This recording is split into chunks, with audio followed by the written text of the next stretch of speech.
Happy Thursday, everybody. My name is OldSkuleNerd, and this is my reaction to The Who. From Mongolia, Bii Biyelgee. Now, I have not seen this video. I have not heard this song, but I'm kind of excited because I haven't done a Who song in a while, and I saw them live in Milwaukee, Wisconsin last year, and they're better live than on their videos and in their songs, and that's saying something because they're pretty amazing on videos. Don't believe me? Well, watch this.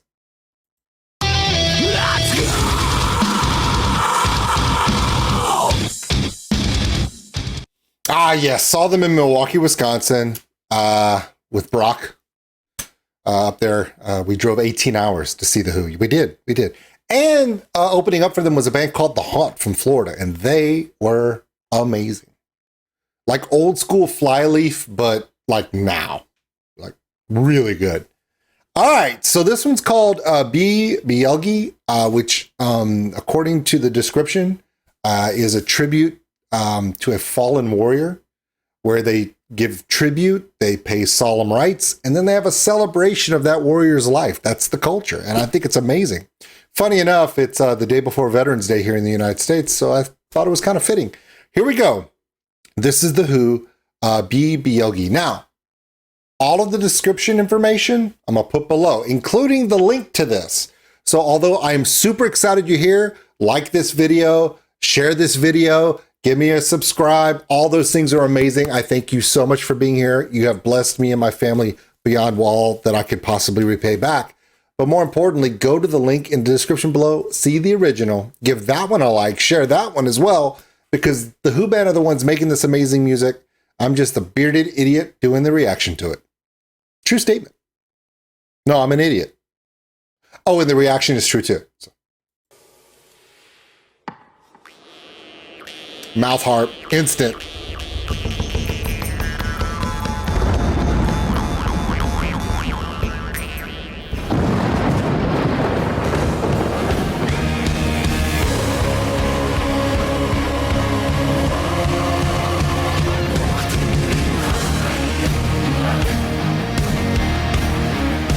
Ooh, poison dart.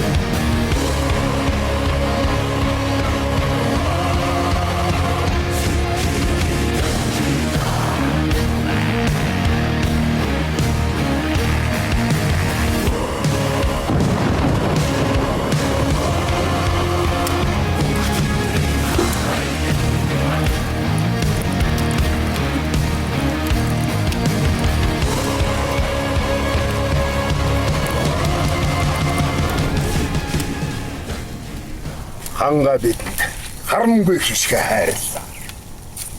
Ангийн магшуусай мэлаж сэтгэл сэрэгтэл хуур татсан.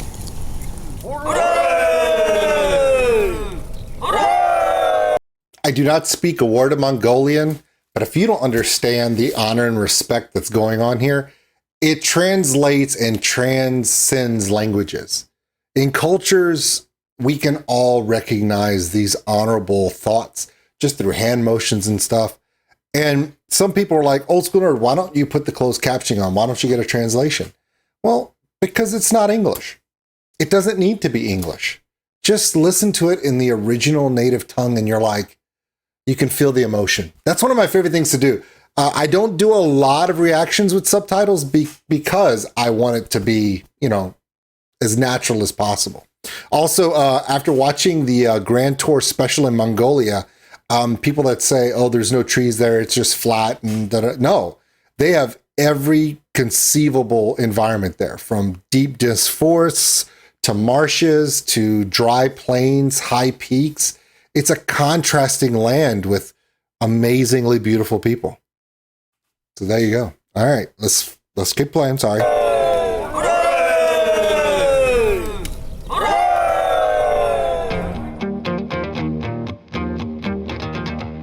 When I wake up, sorry.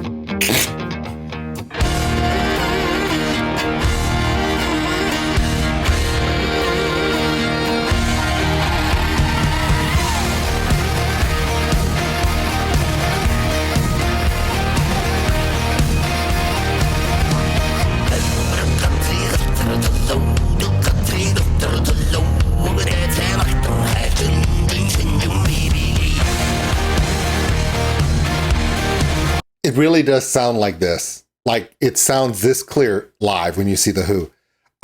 When I've been watching a few videos, a friend of mine from Iceland, Gummy, has been requesting me do during the live streams on Twitch, watch more one-on-one videos of people from Mongolia playing some of the different instruments from the native areas. And the way their arrangement is not conducive to what we think of as music, because it's very tribal. It's not arranged verse, chorus, you know, like we do in the West and also in Europe. But amazingly enough, what the Who does is they take all the cultural instruments of Mongolia in all of their natural beauty, engage them in a format that is conducive to both European, Asian, like modern Western societies that are not tribal. So they take what's pure about the cultural music of Mongolia, which is purely beautiful. Then they elevate it up using drums, electric bass, electric guitars. They elevate the sound using the pureness, elevate it up, and then compose it in a way that can be not only understood, but can reach the emotions of those who don't understand the native arrangements, which is really, really cool. Also, before I heard Mongolian throat singing, I thought it was a didgeridoo. Seriously, the first time I saw the Who play a song, I listened to a song of theirs on Sirius XM radio, and I think it was Wolf Totem, and they played it. And I'm like, man, how many didgeridoos are they playing? For those who don't know, a didgeridoo is a embouchure instrument similar to a trombone, trumpet, tuba, where you vibrate, right? But instead of it being a brass instrument, it's a long pole that's hollowed out with a wax coating that allows a good seal.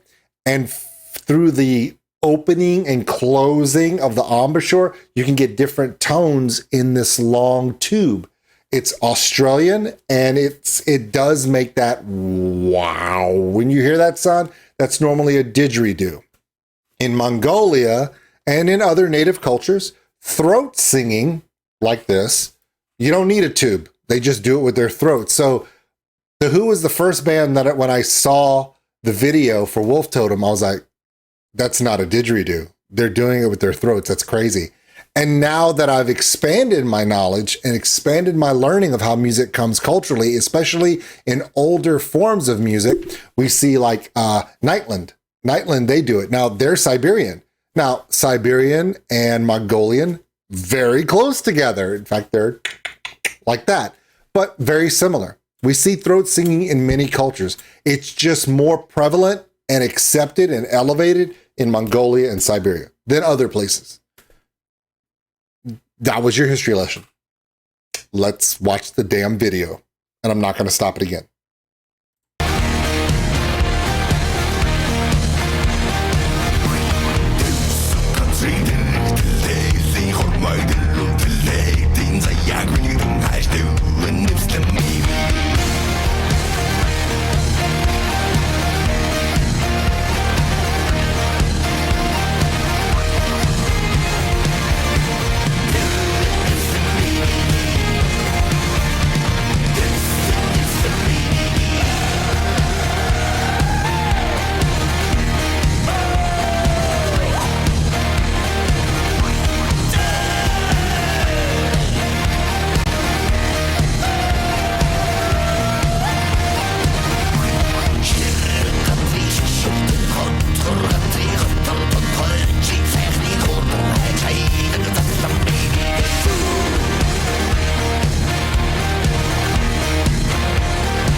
I know you're mad, but I had to stop it again because of the copyright.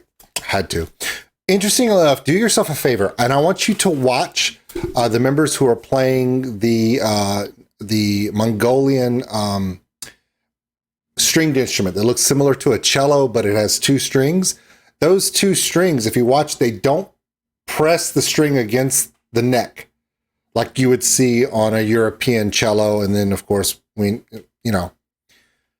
they actually put the finger behind it and stop the vibration from the backside and sometimes tap it on this side. They don't, it's like this far off of the neck. So they can't push it down. It would be weird. So what they do is they put, if this is the string, they put one finger behind it, right? And one finger on top. And if they can stop the vibration from the backside, and then they can pinch, depending upon, it's crazy, but it's really well done. If you've never noticed that before, watch. See, you're learning something every day here. Isn't that crazy? Oh God, if I wasn't such an idiot, I could start a channel of knowledge. No.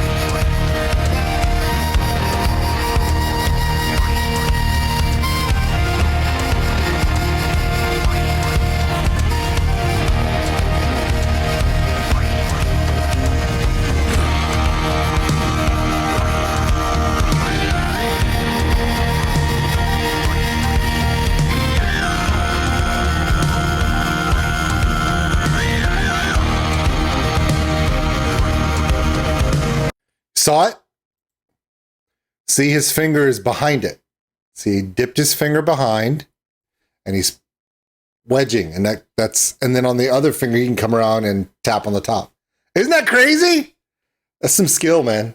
Now there are two of these instruments that they use on the Hu band naturally in when they do live shows and in the videos. Then there's also a guitarist who's playing a 3-string guitar made similar to this, but instead of this riser right here pulling the strings far off the neck, it's strung normally, and he's playing it where he's actually pressing down against the neck, similar to a guitar. But that's actually a sitar, which is a 3-stringed guitar from Asia. Yes, sitars. The one that you see used a lot in India is 8, 9, 10 strings, and it's played a little differently. But the word sitar is 3-stringed instrument. That's what it means. It's from Persia. But as it spreads through Asia, every culture uses it differently. But most of the time, they're still called sitars.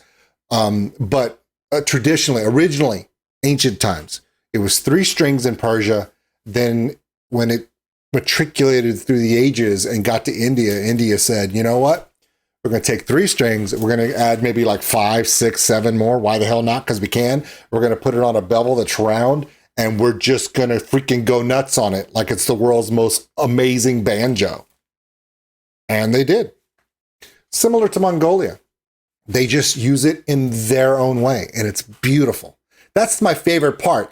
You can compare them a little bit, but they're all very distinct because you could take any instrument, from literally taking a round piece of wood, stretching an animal skin over it tightly, and hitting it with something. That's a drum. Where were the first drums ever used? We're not sure.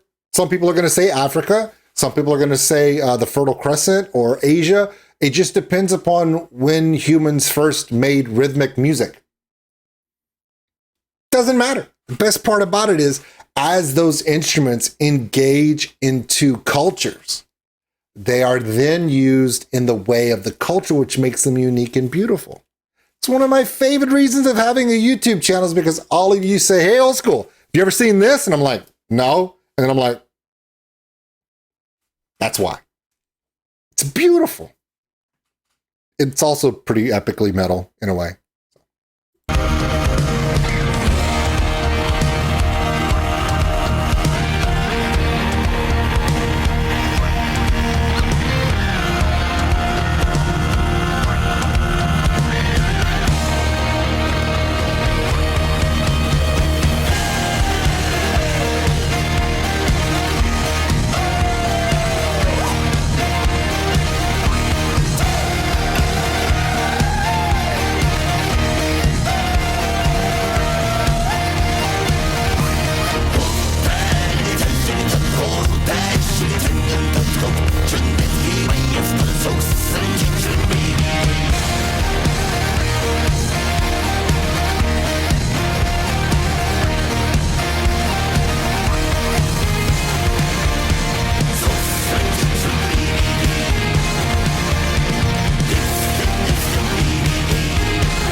Let's ramp it up, people.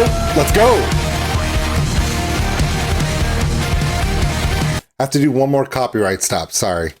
There's a timer. I know you guys don't know about this stuff, but if you try to do YouTube videos, you learn real quick, there's a timer. When you have songs that are strenuously observed and copyright claimed and stuff, and you can get strikes, you have to do copyright stops. It's not me. Don't say, you're just stopping so you can talk. No, I have to do it, and then I have to pause for so many seconds, and I'm watching a timer that says when I can turn it back on. Seriously. You know what else I noticed? And think about this. Some people are going to watch this video and they're going to go, hey, that looks very similar to Native American festivals and musical celebrations. Yeah, there's a reason. Well, because Native American tribes came across the land bridge. Which was an ice land bridge that existed between what's now Russia and Alaska thousands of years ago. So the people that when you look at the Native American tribes, they have ancestry, deep ancestry into Asia. So, and when you think about it, the Mongolian traditions mimic in many ways the Native American traditions because both groups not only come from a similar ancestry, but also look at their lifestyles. Before technology and ages past, the tribes of both Mongolia and Native Americans were plains people. They traveled the plains, they hunted, they foraged, and they were nomadic. And that's so you see a lot of similarities.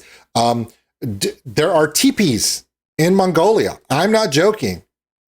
And that then there, we think of teepees as Native American. There's teepees in both. Why? Because the angular shape with poles to hold up an animal's skin wrapped around them is one of the best ways to shelter yourself from the wind. Why? Because they're round. So that way, as the wind shifts on the plains, if you have an angled shelter, it's good when the wind's coming from this way, but if the wind shifts, you can lose your shelter. A teepee form is round on all sides, and no matter which way the wind blows, you're protected. It's not because nobody's stealing anything. It's just the practicality of the environment. And I got to go to a few powwows, which is the word that is used by Native American tribes for a great gathering and celebration. And I got to go and I got to observe the beauty of the culture and the intricacies of the old ways. And it's one of the most beautiful things you've ever gotten to see because there's no technology involved. It's just the passion of the people, the creativity of the culture. It's one of the most beautiful things. If you get to see a cultural celebration from the culture that you live, no matter where it is in the world, you're going to see something unique and beautiful. Because when you get down to it, we take all the technology away, we take the YouTube away, the video cameras, the lighting, the internet, all that stuff, break it all the way down to the original culture. No matter where you're from in the world, your culture is beautiful. You just need to see it in its basic raw form. That's why when I see this video from the Who, it's one of the most beautiful things I've seen that they've done. Why? Well, the first one I saw was Wolf Totem and they were riding motorcycles. It's a little different. This is just a celebration of life and the commemoration of a warrior's falling. It's beautiful. All right, it's the last stop. So there you go. I had to do it. Timer's gone. Here we go.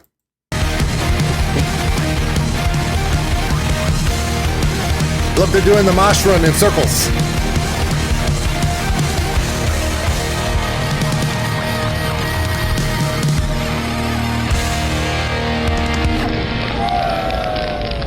That's awesome. So the Mongolians also do Woodstock 99. They do have mosh pits that run in circles and they do set things on fire. However, it's much more orderly and there's much more love going on. It's beautiful.